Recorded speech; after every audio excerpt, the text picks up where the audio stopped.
총 11조 7천억 원 규모의 추경 예산안을 국무회의에서 의결했고 오늘 국회에 제출할 예정입니다. 당정 간의 긴밀한 협의를 통해 마련된 이번 추경의 핵심은 코로나19 피해 극복을 지원하고 민생 안정과 경제 활력을 보강하는 것입니다. 특히 엄중한 상황을 감안해 메르스 사태 때보다 세출 규모를 2조 3천억 원 이상 확대했고 시급성과 파급 효과들을 고려한 사업들을 중심으로 편성했습니다. 주요 내용은 첫째, 음압병실 확충, 권역별 감염병 전문병원 확대, 국립바이러스연구소 설립 등 감염병 대응 인프라 강화와 피해 의료기관 및 격리자 지원 등의 2조 3천억 원의 예산을 편성했습니다.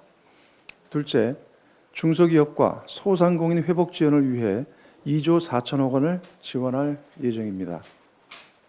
긴급 융자 및 금융보증 확대를 추진하고 영세사업장 대상 임금 보조와 피해 점포 및 전통시장 회복 대책 등에 투입될 것입니다.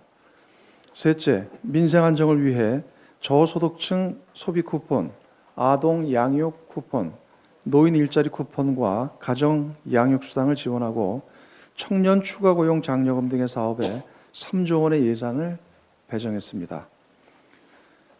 넷째, 각 추경 사업 가운데 약 1조 5천억 원을 별도 편성해 대구 경북 지역에 특별 지원할 것입니다.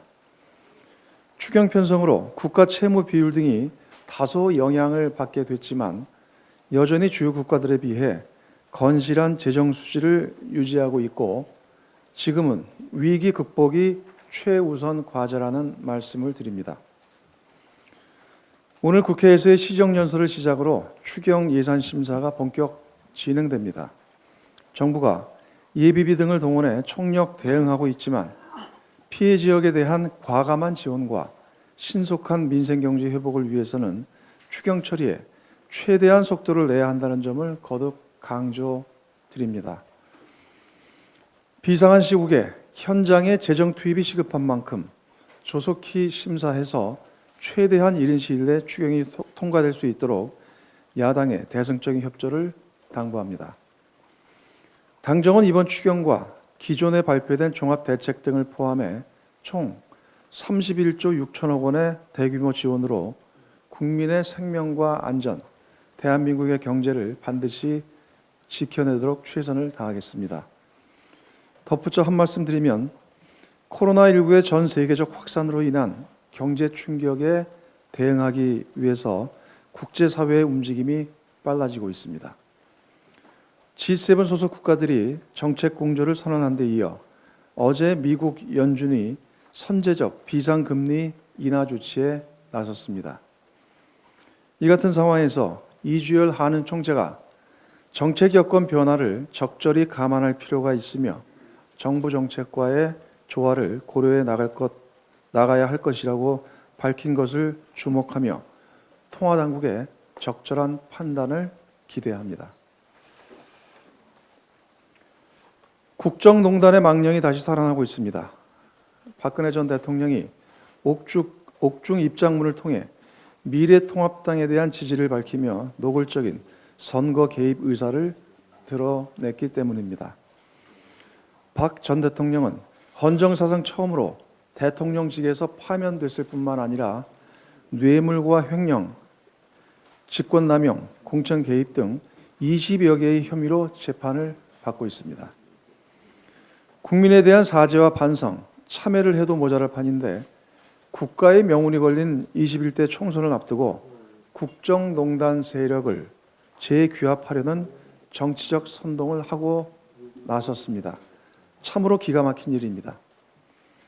이것은 대한민국의 역사를 촛불혁명과 탄핵 이전으로 되돌리겠다는 것입니다.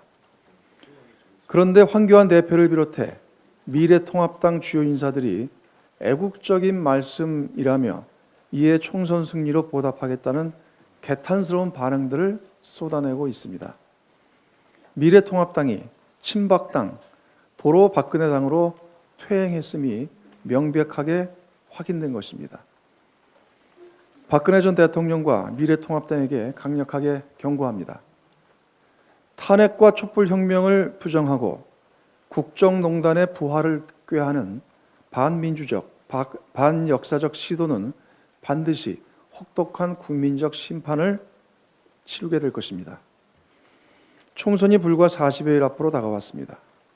국민 여러분께서 대한민국을 과거로 퇴행시키는 세력을 엄중히 심판해 주시고 대한민국의 미래를 준비하고 개척할 더불어민주당의 힘을 모아주십시오. 더불어민주당은 국민과 함께 모든 불의에 당당히 맞서 국민의 손으로 만들어낸 민주주의와 정의, 촛불혁명의 정신을 반드시 지켜내겠습니다. 이상입니다.